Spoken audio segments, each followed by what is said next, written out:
preguntan por qué no he enviado el enlace. Ah, ya.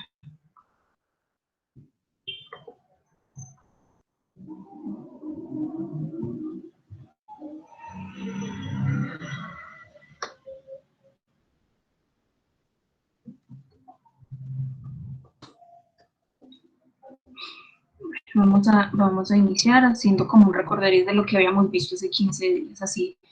Voy a ir súper rápido, ¿sí? La idea es hacer el recorderis. Si ven que voy muy rápido, me dicen, entonces vamos un poquitico más despacio. Habíamos iniciado el tema de los estándares internacionales. ¿Quién me recuerda cuáles son las NIF o qué son las NIF? Creo que son como esas normas internacionales de la información financiera que tiene cada empresa para que pueda ser confiable y legible en todos los países. Sí, ese es uno de los términos de las NIF, correcto. ¿Qué más podemos indicar de las normas internacionales? Entonces, que sea homogéneo, ¿cierto? Que la información contable sea homogénea. ¿Y qué me ayuda? ¿Qué más me sirven las normas internacionales? Profe, compararme con otras empresas en el exterior. Comparar, muy bien, ¿sí? Eso es uno de los beneficios, ingresar al mercado de capital y comparar la información que tengamos con las otras entidades en el extranjero. ¿Qué más determinamos de los estándares internacionales?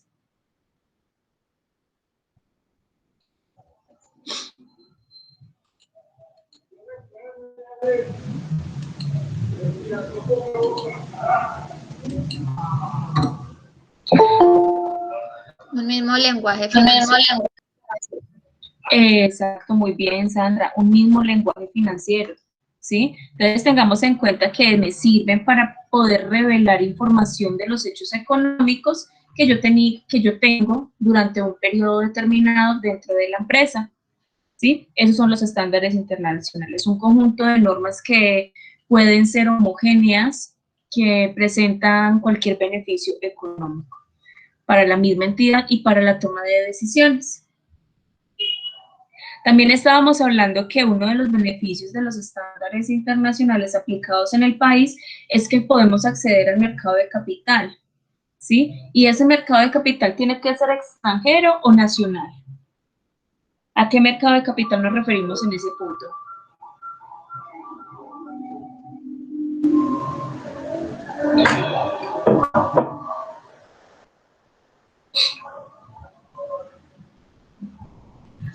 Ahí está haciendo como referencia más al sentido internacional, ¿no? El sentido internacional, sí, correcto. Tanto como personas que ingresen a nuestro país, como nosotros hablando de ingresar a los otros países. Hay que verlo desde ambos puntos de vista. Nos va a generar una transparencia en los estados financieros, ¿sí? Ya anteriormente los estados financieros pues no eran tan sólidos o tan críticos como para analizarlos y compararlos, ¿sí? Y una de las más importantes que es que hablemos un mismo lenguaje financiero y contable, que yo lo que vaya a presentar acá en Colombia a nivel nacional sean los mismos que yo vaya a presentar en el extranjero.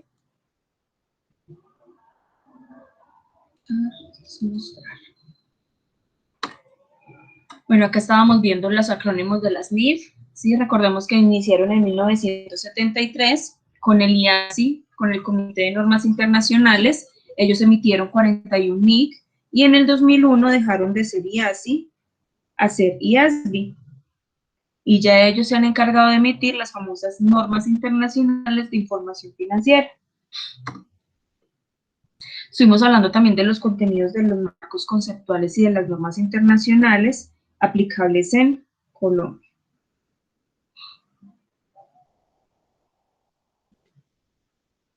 También estuvimos hablando de los aspectos que debe de tener la norma internacional o la famosa NIC, ¿sí? Que debe tener una introducción, un objetivo, un alcance, definiciones de las normas.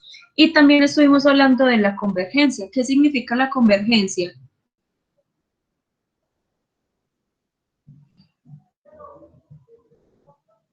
Cuando hablamos de convergencia en Colombia, ¿a qué ley estamos refiriéndonos?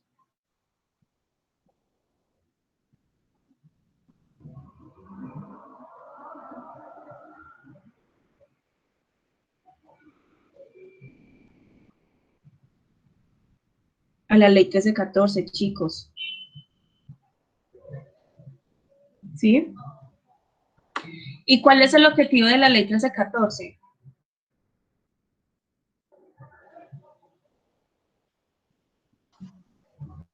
¿Quién me recuerda? Mejorar la productividad. Mejorar productividad y competitividad de las empresas en Colombia, ¿cierto? Bajo 4 criterios. Uno de los criterios que me parecen uno de los más importantes es la regulación de los principios de normas contables y de información financiera, ¿sí?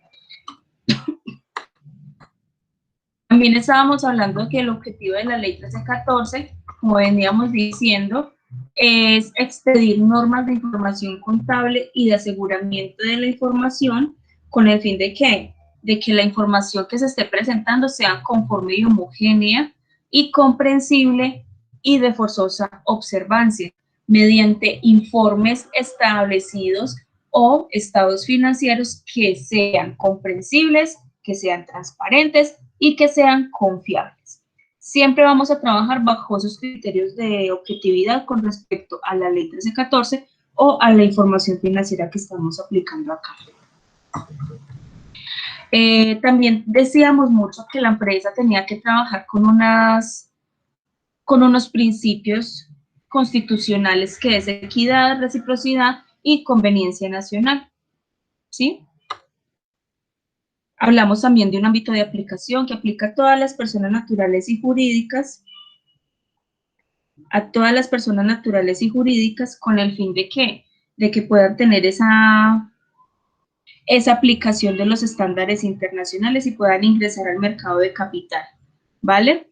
A los contadores públicos y a las personas encargadas en la preparación de los estados financieros.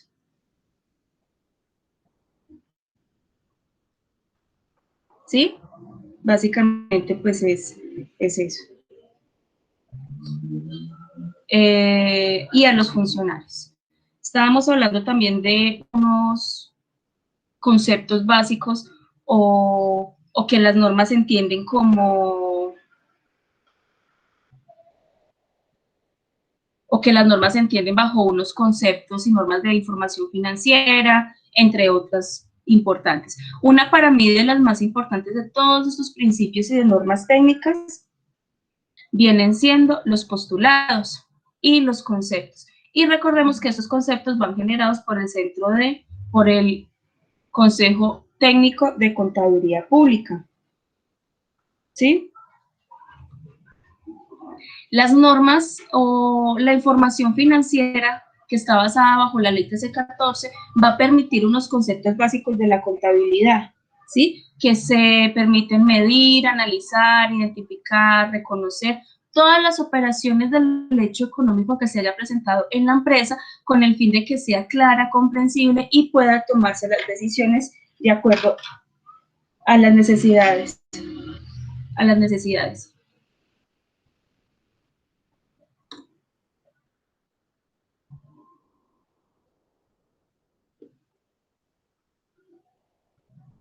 Listo. Recordemos también que estábamos hablando de la independencia y la autonomía de las normas tributarias frente a las normas contables, ¿sí? Y también estábamos hablando del aseguramiento de la información, que es un sistema compuesto por principios, conceptos técnicos y normativos y que regula cualquier calidad o que regula más bien todos los principios y la ejecución del trabajo, los papeles del trabajo del contador público. Bueno, acá me faltaba algo, que estas normas deben de estar compuestas por normas éticas, normas de control de calidad, trabajos, auditorías, entre otras normas de control de calidad que debe tener en cuenta un auditor. Acá tenemos principios de regulaciones o las autoridades de regulación, ¿sí? Y pues estas son las autoridades, la de regulación, normalización y autoridades de vigilancia. Irme adelantando un poquitico. Estuvimos hablando del direccionamiento estratégico y que el direccionamiento estratégico era un documento comentado sobre la ley 1314. ¿Qué me permitía este documento? Este documento,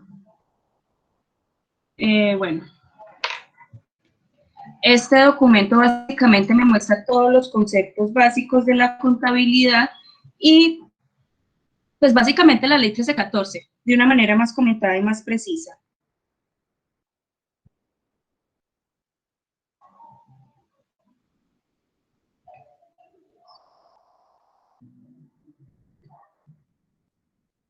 Listo, acá estábamos hablando de los 3 grupos empresariales, ¿sí? Grupo 1, Grupo 2 y Grupo 3, de acuerdo a la ley 550, perdón, de 1999. Estuvimos hablando también del principio de contabilidad del marco conceptual. ¿Me recuerdan qué es el marco conceptual?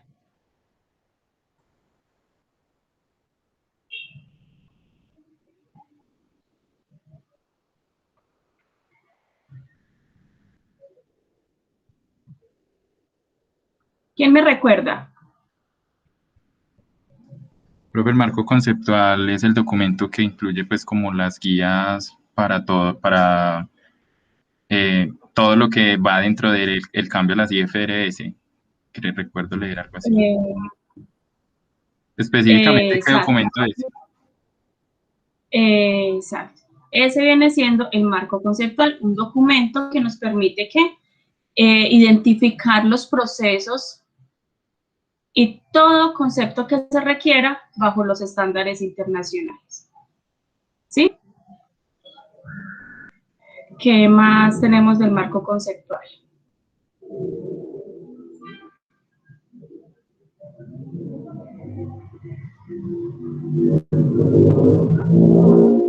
Bueno, que nos explica todo referente a las NIF y que no podamos entender, uno se va al marco conceptual y allí le explican a uno como si esos conceptos que tienen los principios de las NIF. Exacto, esto viene siendo el marco conceptual, básicamente.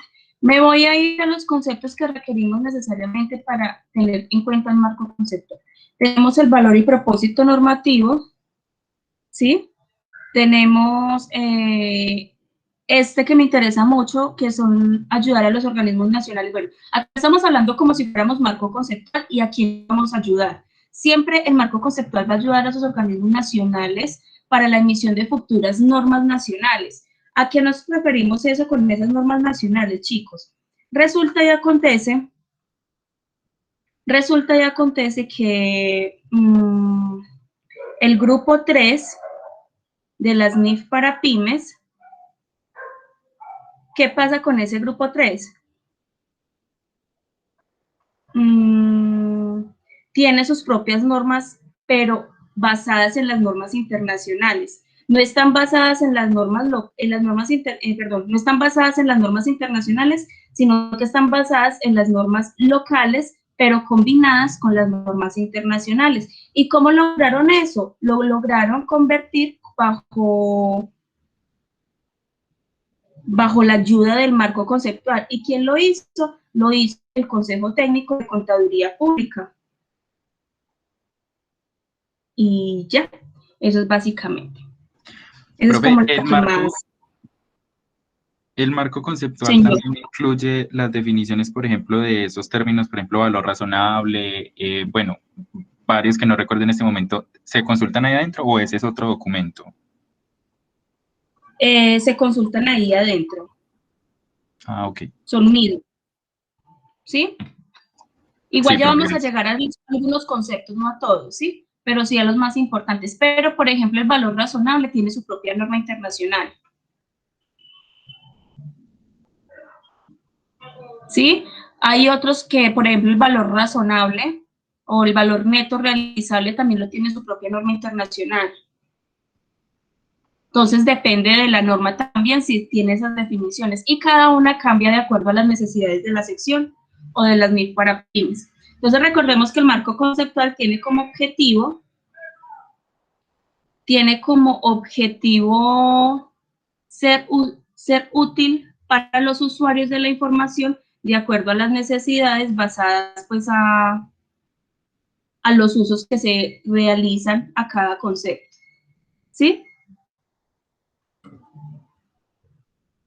Voy a ir pues otra vez rápido. Estuvimos viendo también las características cualitativas de la información, ¿sí? Y que esas características cualitativas de la información, ¿de qué trataban o en qué se basaban?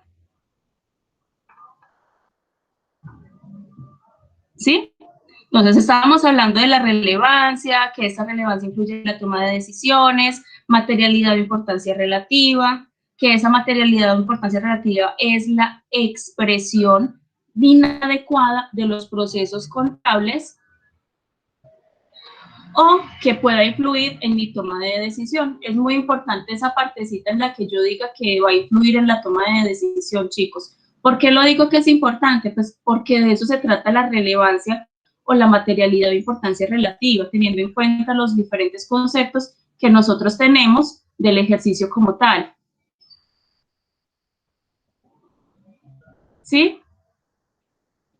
Listo. También tenemos la representación fiel. ¿Qué estábamos hablando de la representación fiel, chicos? Recuerden que me queda el contador público. Por favor, me repite. La pregunta. Representación fiel. ¿Quién es el contador público? Es fe La pública. fe pública. Da fe pública, correcto. ¿Y al dar fe pública qué significa? ¿Que estoy qué? Que es fiel y que está libre de errores. Que es fidedigna y que está libre de errores, correcto.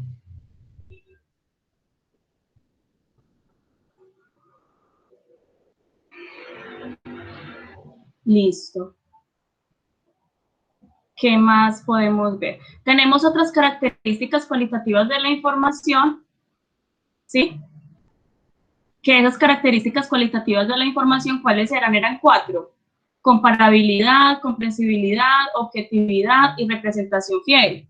Perdón. Comparabilidad, oportunidad, verificabilidad y comprensibilidad. ¿De qué trataba cada una?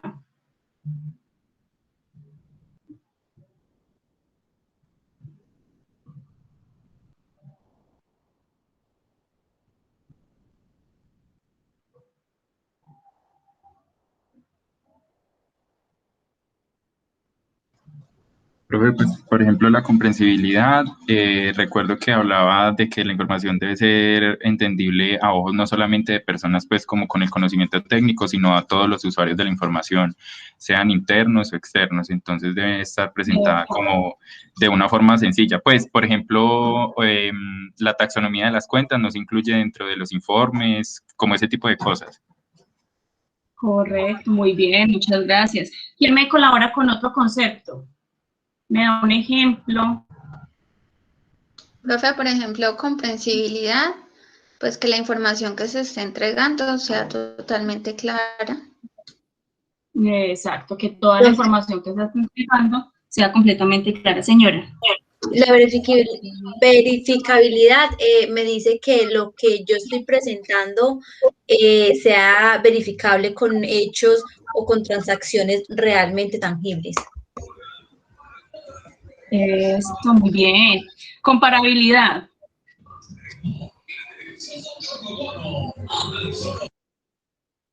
¿Quién me ayuda con comparabilidad?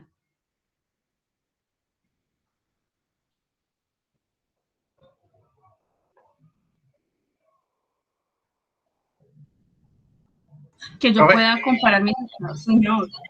La comparabilidad sería como la parte donde uno puede comparar los diferentes libros, que todos tengan una similitud, o sea, que no estén como diferentes en algunos datos, cuentas y eso. Correcto, correcto. Igual yo también puedo comparar los estados financieros con los de otros países o con los de otro sector para ver qué puedo mejorar. ¿Cierto? Y oportunidad, muchachos, pues es entregar los informes a tiempo. acá los estoy explicando cada uno, sino que me gusta más como llevarlos más a la vida real, al concepto que nosotros tenemos. Tenemos una hipótesis fundamental, que es la hipótesis de negocio en marcha, ¿sí? Que se supone que todas las empresas o todos los estados financieros se van a crear con ese supuesto de que la entidad va a seguir funcionando o continuará con sus actividades independiente tengan pérdidas o tengan utilidades del ejercicio, independiente, ¿sí? Entonces sí o sí van a continuar con sus operaciones. Les hago la siguiente pregunta: ¿cuándo una entidad va a dejar o tiene que liquidar la empresa? ¿Cuándo una empresa puede liquidar su empresa o pasa el proceso de liquidación? Profe, pues si entra en bancarrota o si tiene pues como un problema fiscal grave y el gobierno decide disolver la sociedad o lo que sea. Cuando se disuelve la sociedad por parte de los socios. Listo, hay un concepto general y un concepto necesario de los estándares internacionales que, ¿cómo les explico?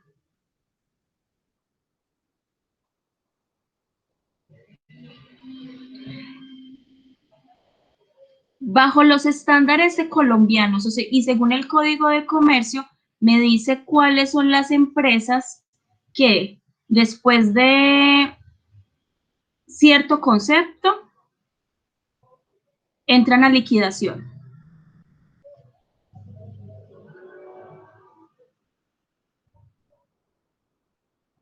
Es un concepto del Código de Comercio.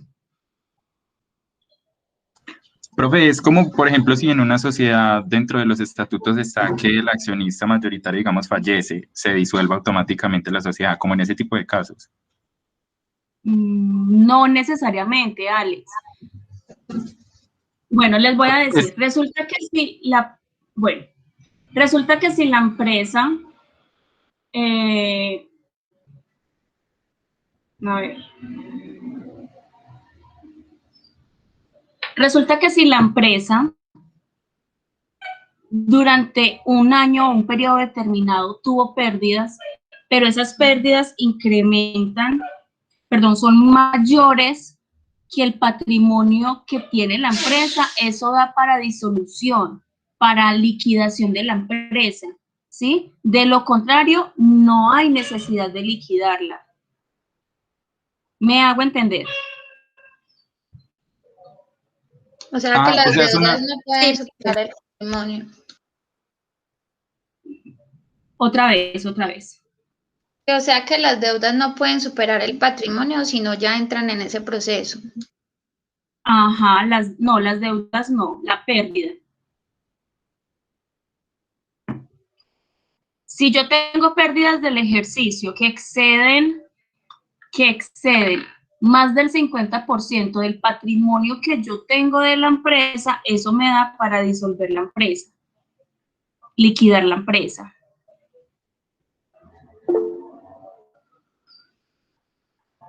Cuando la empresa pierde su solidez, puede ser, sí, les pongo el ejemplo acá, les muestro más o menos. Entonces resulta que yo tengo unos aportes, sí, que es el patrimonio inicial con lo que yo, pues valga la redundancia, es el patrimonio inicial de 300 millones, pongámosle 3 millones, 30 millones pues, ¿sí? Y resulta que la 37, que son pérdidas del ejercicio, no es de 37, sino que es de 40 millones.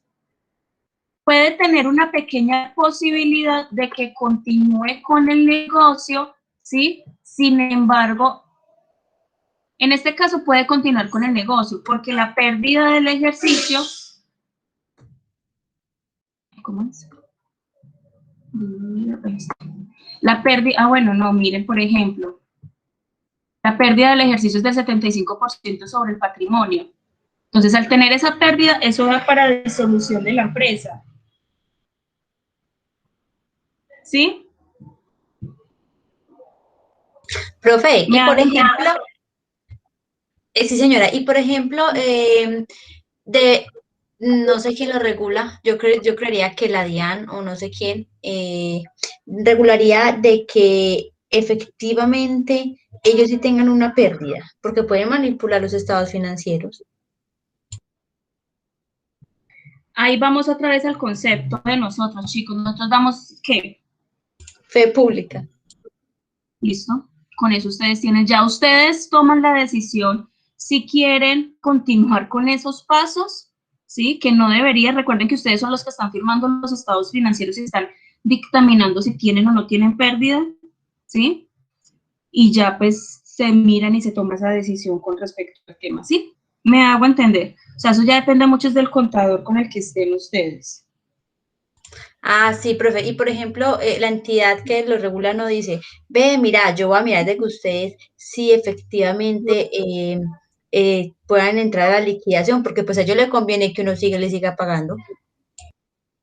Pero es que sobre 40 millones negativos uno no está declarando impuestos. No, no está declarando, no. Entonces, es mejor que liquide y pague y disuelva la empresa. Es como una opinión, o sea, ya depende mucho. Ya, por ejemplo, ¿yo qué haría? Yo que le sugiero a la empresa si no quiere cerrar operaciones, capitalice esos 40 millones que tiene acá. ¿Y qué significa capitalizar? Pues, hombre, llévelos al patrimonio, incremente su patrimonio. ¿Y cómo los incremento? Lo que yo haya gastado durante el periodo, ¿sí? Lo llevo directamente al patrimonio. No lo reconozco como una pérdida, sino que lo reconozco como el patrimonio.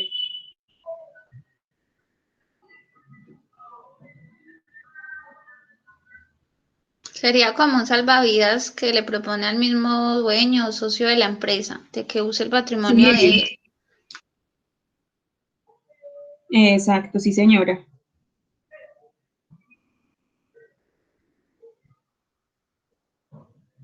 Profe, yo no entendí esa última parte. ¿Me puede volver a explicar? Claro que sí. ¿Qué busca la empresa? O sea, normalmente, ¿qué hace uno como asesor? Porque recordemos que nosotros no somos contadores, sino que somos asesores financieros, ¿sí? Uno les dice, bueno, usted en este momento está teniendo una pérdida de 40 millones, eso es antes de cerrar el año. Yo qué le recomiendo, señor empresario, capitalice el 50% de esas pérdidas que ustedes tienen. ¿Y qué significa capitalizar? Llevarlos otra vez al patrimonio, incrementar un poquitico el patrimonio o el aporte social de los accionistas, de los empresarios. ¿Sí? Ah, vale, sí, ya, gracias. Con gusto.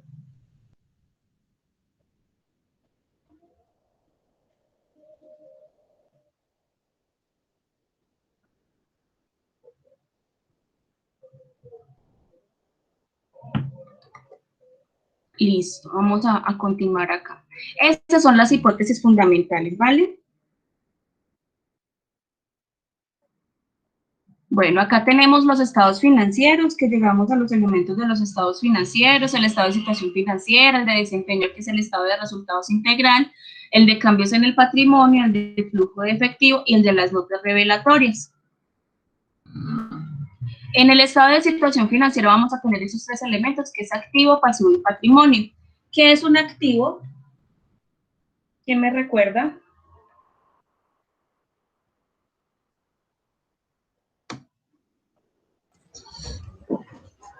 Es el movimiento o es lo que nosotros podemos tener como persona natural o jurídica que podemos tener disponible para el momento o un activo no disponible, como una casa, un dinero, una propiedad, algo así. Okay. Es un recurso controlado por la empresa, medible fiablemente, resultado de un suceso económico pasado y que representa un beneficio económico. Perfecto, eso es un activo, ¿sí? No estoy diciendo que lo que dijo el compañero está mal porque es correcto, eso es un activo, sino que si nos vamos a unos términos más técnicos, pues es lo que dice Alex, ¿sí? Ahora, hay que tener en cuenta lo siguiente, muchachos. Para yo poder dentro de mi actividad reconocer un activo, debo de cumplir esas condiciones que nos acabo de decir Alex, que sea controlado, que sea de un suceso pasado, que me genere un beneficio económico futuro. Yo les ponía de ejemplo un cuadro, ¿sí? Un cuadro que compró la empresa pero lo está exhibiendo en gerencia. ¿Ustedes qué opinan ahí? ¿Lo puedo reconocer como un activo según esa definición?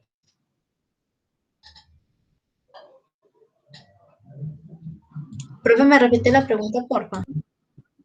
Compramos un cuadro y resulta que ese cuadro que tenemos ahí lo puse en la oficina de gerencia. ¿Será que ese cuadro que tenemos en la oficina de gerencia lo puedo reconocer como un activo? Sí. Según este concepto. Pues no obtener beneficios a futuro porque de no se está beneficiando nada de ese cuadro que está ahí en la pared, creo yo.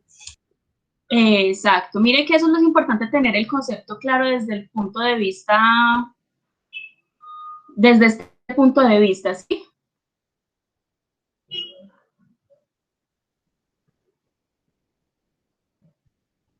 Profe, no, qué pena, y no alcancé lo que dijo, a entender lo que dijeron.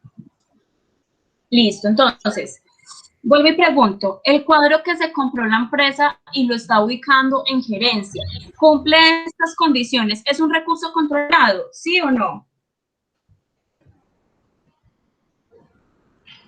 Sí, sería un recurso controlado, claro. Ok.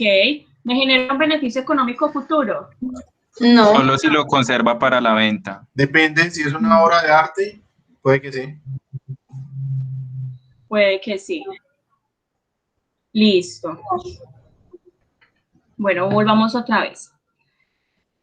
Resulta que en este momento la empresa no me está generando ningún beneficio de él porque lo tengo pegado ¿dónde? En la oficina, ¿sí? No me está generando ningún beneficio económico. Por ese motivo, por ese solo motivo, yo no lo puedo reconocer como un activo. ¿Sí me hago entender? Sí, profe. Listo. Pero entonces sería un patrimonio o qué entraría a ser. Se podría reconocer como un activo en custodio. Se podría reconocer como un activo en custodio, es decir, que lo voy a relacionar no en mis estados financieros, sino en mis notas a los estados financieros. Puedo decir en mis notas, la empresa cuenta con un cuadro que tiene un costo o está evaluado en un valor de 500 millones de pesos, por ejemplo, ¿sí? Pero desde que no me esté generando el beneficio económico, no lo puedo reconocer como un activo. ¿Queda claro? Sí, profe. ¿Alguna duda hasta acá?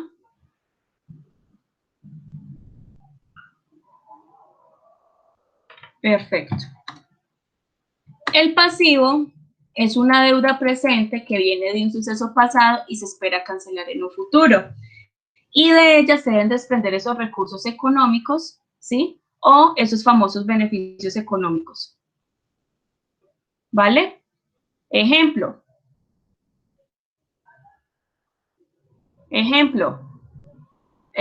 Laura Arango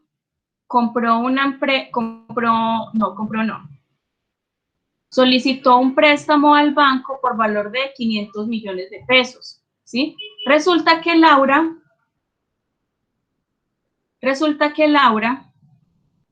tomó la decisión de irse a pasear a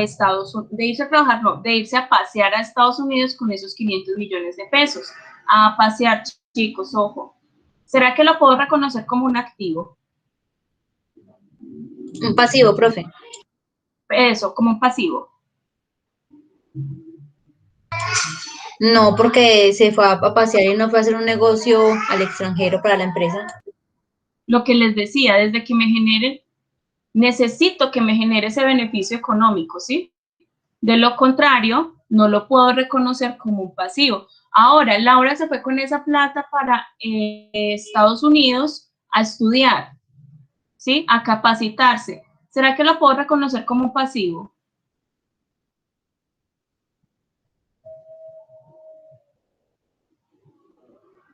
Sí, profe, porque se va a capacitar para implementar sus conocimientos en la empresa. Perfecto. Esos son los conceptos que se requiere pues para cada uno de esas definiciones. Patrimonio. El nombre lo dice, hombre, es el activo menos el pasivo, pero de una manera más simple, ¿sí? De una manera más simple. Tenemos los rendimientos, recordemos que los rendimientos son los ingresos, costos y gastos, ¿sí? Que eso me genera pues un beneficio económico. Tenemos el ingreso, que el ingreso puede ser operacional y no operacional, y el operacional hace parte de todas las actividades económicas de la empresa, ¿sí? Todas las actividades económicas o actividad principal más bien de la empresa, ¿sí? Y los no operacionales pues no hacen parte directamente de la actividad económica o, ¿sí? De la actividad económica de la empresa. ¿Qué más para decirles? Bueno, tenemos los gastos son la disminución de los beneficios económicos, ¿sí? Producidos a lo largo del periodo. Los gastos me gusta reconocerlos como si fueran, a ver, como si no los necesitara por obligación, pero se requieren para que se genere la actividad económica, ¿sí? Básicamente, esos son los gastos. Bueno. Hay unos criterios de reconocimiento que sí o sí los debemos de tener. Uno, que sea probable que cualquier beneficio económico, mejor dicho, se los voy a decir en otras palabras. El primero es que tenga la probabilidad de que exista ese beneficio económico y el segundo es que sea medible con fiabilidad. Cualquier elemento de los estados financieros sí o sí deben de tener los dos conceptos. Sí o sí deben de tener los dos criterios de reconocimiento. Si les falta alguno, no los puedo reconocer como un elemento de los estados financieros. ¿Queda claro? Sí, profe. Perfecto. Y acá está el criterio de reconocimiento para cada uno de los elementos. Para el activo, para el pasivo, para los ingresos y para los gastos. Acá pues tenemos la definición de los criterios de reconocimiento. Quiero llevárselos a un ejemplo, ¿sí?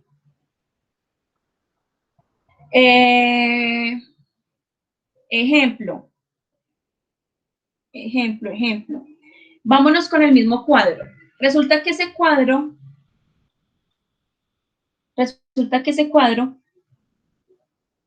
lo compramos. Bueno, no lo compramos, no lo heredaron. Nos lo regaló una persona X. Y yo lo quise llevar a la oficina, lo quise llevar pues a la empresa, ¿sí? Y alquilé, bueno, de la empresa, ubiqué una habitación. Y en la habitación puse el cuadro.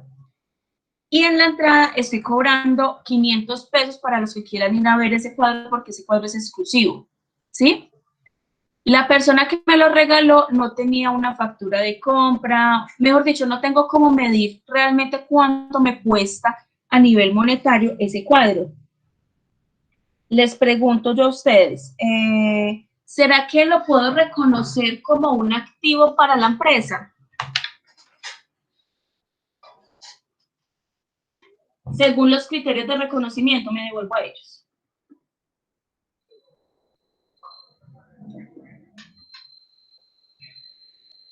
No, profe, porque dice que la partida tiene que puede ser medido con fiabilidad, es decir, comparado con lo que usted dijo, con la factura o con el certificado de donación en caso tal. Exacto, en este caso no lo podemos medir con fiabilidad porque no tenemos esa persona que nos diga realmente cuánto cuesta, ¿sí? Listo. Ese es como el ejemplo pues que les quería compartir en ese caso. ¿Sí queda claro para todos, muchachos?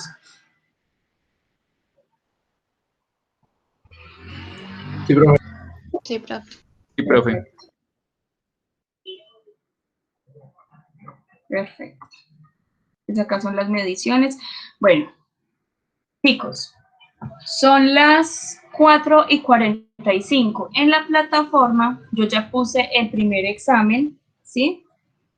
Vamos a ingresar a la plataforma, vamos a resolver ese examen, igual les di plazo hasta mañana a las 12 del día, eso igual lo terminan hoy. Y para la próxima clase vamos a investigar estos conceptos y métodos de medición. Para la próxima clase vamos a investigar estos métodos de medición, ¿sí? ¿Qué es un costo histórico? ¿Qué es un costo corriente? ¿Qué es un valor realizable? ¿Y qué es un valor presente? Y la idea es que traigamos o vayamos trayendo un ejemplo de cada uno. ¿Les parece? ¿Queda claro? Sí, profe, ¿lo puedo volver a poner, por favor? Claro que sí. Acá está.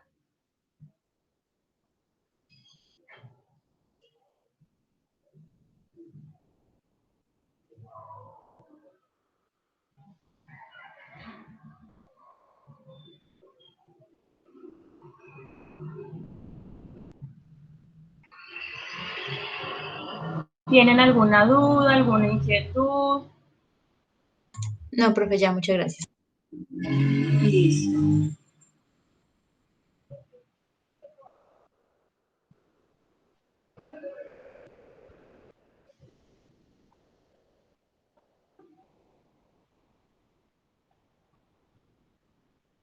Entonces podemos iniciar con el taller, ¿ve? Con el examen,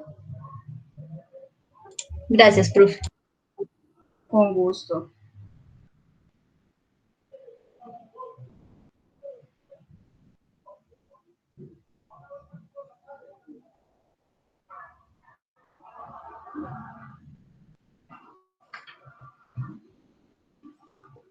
Chicos, hay dos posibilidades. Una, que nos podamos retirar y continuar por medio de WhatsApp. Otra, igual voy a dejar el micrófono abierto por si tienen alguna duda o alguna inquietud. ¿Listo?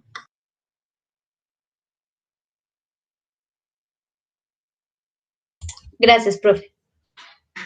Listo, profe, gracias. A ustedes muchísimas gracias. ¿Listo? Gracias, profe.